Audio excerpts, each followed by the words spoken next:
بسم اللہ الرحمن الرحیم۔ تعلیم الصرف۔ آج ہم تعلیم الصرف کا خلاصہ نمبر 1 پیش کریں گے۔ تو خلاصہ نمبر 1 ہے علم الصرف کا مختصر تعارف، تو جس کے اندر سب سے پہلے تعریف ہے کہ صرف کا معنی ہوتا ہے گھمانا، چلانا، بیان کرنا، اور اصطلاح میں علم الصرف ایسے علم کا نام ہے جس میں صیغوں کی گردانیں، ان کی پہچان اور ایک صیغے سے دوسرا صیغہ بنانے کا طریقہ معلوم کیا جاتا ہے۔ موضوع اس علم کا ہے افعال متصرفہ اور اسماء متمکنہ۔ متصرفہ یعنی بدلنے والے افعال، ماضی سے مضارع، مضارع سے پھر آگے، تو یہ سارے۔ غرض اس علم کی کیا ہے کہ حروف اصلیہ اور حروف زائدہ کی ہمیں پہچان ہو جائے اور عربی کلمات اور صیغوں میں ہم غلطی سے محفوظ ہو جائے۔ اس علم کی بنیاد رکھنے والا مشہور قول کے مطابق معاذ بن مسلم الحرا ہے۔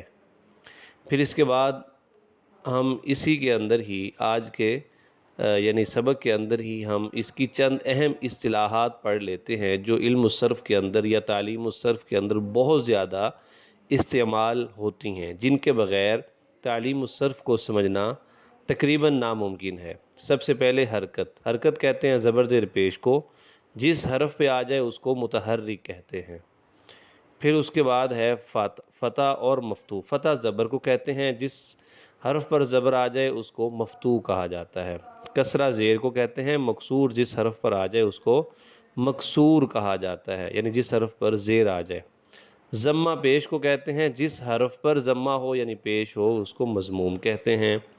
سکون حرکت کے نہ ہونے کو یعنی جزم کو کہتے ہیں، تو جس حرف پر جزم آ جائے اس حرف کو ساکن کہا جاتا ہے۔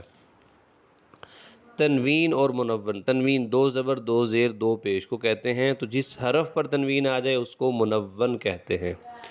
تشدید اور مشدد۔ تشدید تین دندانوں والی ایک چھوٹی سی شکل ہوتی ہے، اس کو تشدید کہتے ہیں، اور اس کو 2 مرتبہ پڑھا جاتا ہے۔ ایک مرتبہ اس کو پہلے والے حرف سے ملا کر اور دوسری مرتبہ اس کو اکیلا پڑھا جاتا ہے، اور یہ جس حرف کے اوپر یہ تشدید آتی ہے اس کو مشدد کہتے ہیں۔ پھر اس کے بعد حروف علت ہیں۔ حروف علت 3 ہیں، واو، الف، یا۔ حروف صحیحہ باقی جتنے بھی اس کے علاوہ حروف ہیں حروف علت کے علاوہ وہ حروف صحیحہ کہلاتے ہیں۔ حروف مدہ 3 ہیں، واو، الف، یا۔ واو ساکن ہو اور ماقبل اس کے پیش ہو تو یہ واو مدہ ہے، یا ساکن ہو ماقبل زیر ہو تو یہ یا مدہ ہے، الف سے پہلے زبر ہو تو یہ الف مدہ ہے، اور ان کو ایک الف کے برابر لمبا کر کے بھی پڑھا جاتا ہے تجوید کے مطابق۔ حروف لین 2 ہیں، واو اور یا۔ کب؟ جب یہ ساکن ہو اور ان سے پہلے زبر ہو۔ صیغہ کہتے ہیں کسی لفظ کی وہ مخصوص شکل جو حروف، حرکات اور سکنات کو ترتیب دینے کے بعد حاصل ہوتی ہے، جیسے کا، تا، با۔ ان تینوں کو ملایا تو یہ جملہ بن گیا، ایک یعنی صیغہ بن گیا کاتبہ، اور تینوں پر ہم نے فتح دے دیا۔ کلمہ کہتے ہیں ایسے مفرد لفظ کو جو کوئی معنی بتا دے۔ پھر کلمے کی 3 قسمیں ہیں، اسم، فعل، حرف۔ اسم انسان، جانور، چیز یا جگہ کا نام جو ہے وہ اسم کہلاتا ہے، اور اصطلاح کے اندر اس اسم یعنی اسم ایسے کلمے کو کہتے ہیں جس کا معنی دوسرے کلمے کے ملائے بغیر ہمیں سمجھ ہی نہ آ سکے، اور اس میں کوئی زمانہ بھی نہیں پایا جاتا، جیسے خالد وغیرہ۔ فعل کا معنی ہے کام۔ اصطلاح میں فعل ایسے کلمے کو کہتے ہیں جس کا معنی دوسرے کلمے کے ملائے بغیر سمجھ میں آئے، اور اس میں یعنی تینوں زبانوں میں سے کوئی زمانہ بھی پایا جائے، جیسے ناصرہ ماضی کا معنی پایا جائے، اس نے مدد کی ہے، اور ینصر وہ مدد کرتا ہے اس میں حال میں، تو اسم میں بھی بغیر ملائے معنی سمجھ میں آ جاتا ہے، اور فعل میں بھی بغیر ملائے معنی سمجھ میں آ جاتا ہے۔ اسم میں زمانہ نہیں پایا جاتا، فعل میں زمانہ پایا جاتا ہے۔